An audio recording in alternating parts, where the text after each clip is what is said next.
This comes courtesy of Wired magazine, from an article by Gain Falpicelli. New regulation could cause a split in the crypto community. Uh-oh. Ruh-roh. For those of you who didn't get that, that was my moderately accurate Scooby-Doo impersonation. Ruh-roh. Oh? Shaggy? And just as I say that, just as I did that, now my own Doge has got in my face and is licking my face. So apparently that is the Scooby-Doo. Scooby-Doo is actually the language of dogs. Oh? Yeah, it worked. She's licking my face right now. Yeah, so there you go. There you go. And then you got Shaggy, the old school, the original Scooby-Doo. The original Shaggy voice was played by Casey Kasem. Hey, Scoob! Zoinks! Hey, Scoob, buddy, old pal! Zoinks! But I don't think that my Shaggy is as good as my Scooby-Doo. What do you guys think?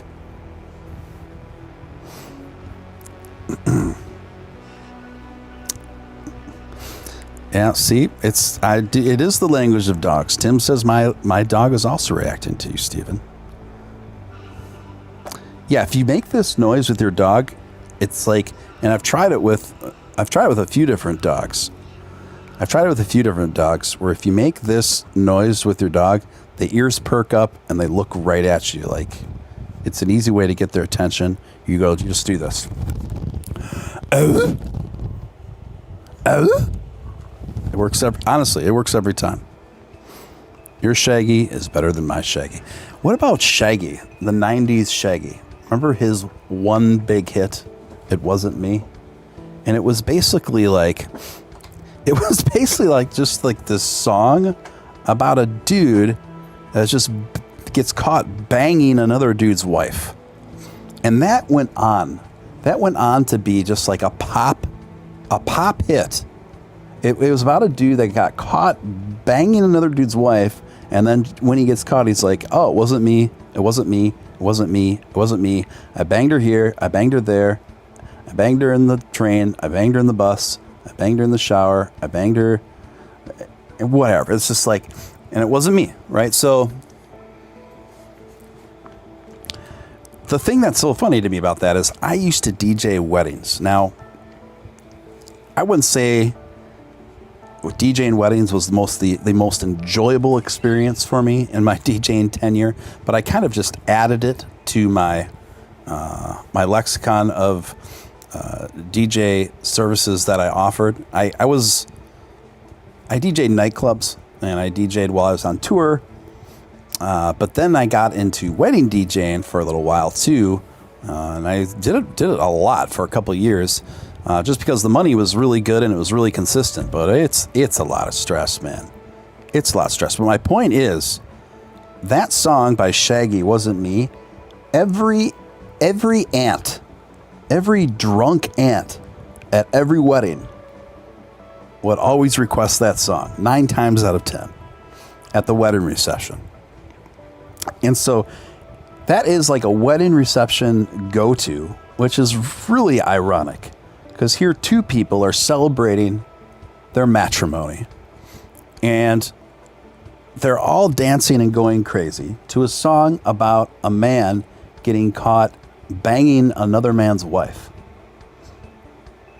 And that's what people want to hear at wedding receptions. That is just, that's really something. Hey, yo, Steve, can you do a Bernie Sanders voice? Oh, man. You know, I don't think I can. I think I'd really butcher that. You know who does a really good Bernie Sanders is Larry David. Larry David, when he was on SNL. That was one of the only things I really liked on SNL the last few years. But Larry David as Bernie Sanders was really good. He was like, Super PAC? I don't even own a backpack. Thought that was a good line. Made some money DJing in my high school as a teenager, Steven. I got so tired of playing that old time rock and roll. Another thing I hated about DJing weddings, you guys, is like you are always somebody's enemy. You're always someone's worst enemy, no matter what you play. So, you know, who dictates the most what you play is the bride, right? The bride. You want to please the bride first and foremost for anyone else. So the bride's like, oh, I like this kind of music. Here's a list of songs I want you to play somewhere throughout the night. And you're like, okay, you got that list there. And the rest of the night, you're kind of just filling it in and reading the room, right? Well, you'll be playing some rock and roll. And then some other drunk aunt will come up to you like, why are you playing this crap? I want to hear Whoop There It Is. Like, okay. Then you play Whoop There It Is. And then someone else will come up to you like, why aren't you playing rock and roll? I hate Whoop There It Is. And you're like, okay, I'll get back to rock and roll. And then another couple girls like, oh my gosh, why aren't you playing Future? You know, some whatever the latest radio rap is. You're like, okay, I'll try to find some of that. And then other people are like, oh my God, what kind of DJ are you? Why are you playing this stuff? Why don't you play oh my God.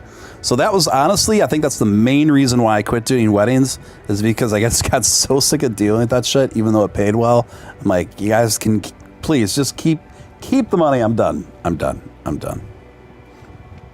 Let's see. Upshod impersonation. I don't know. It's been a while. Well, hi, friends. Upshod here. I know it's been a real long time since we last spoke, and arguably the last you heard from me, well, that didn't go so well, did it? I just am here to tell you that this has all been a really big misunderstanding, and that's why I'm back with a new YouTube channel called Upshod Making Things Right. Yeah, Upshod Making Things Right. And as a token of my appreciation, no pun intended, you're all going to get 5,000 upcoins, courtesy of your man, Upshod. That's all you're going to get, guys. That's all you're going to get.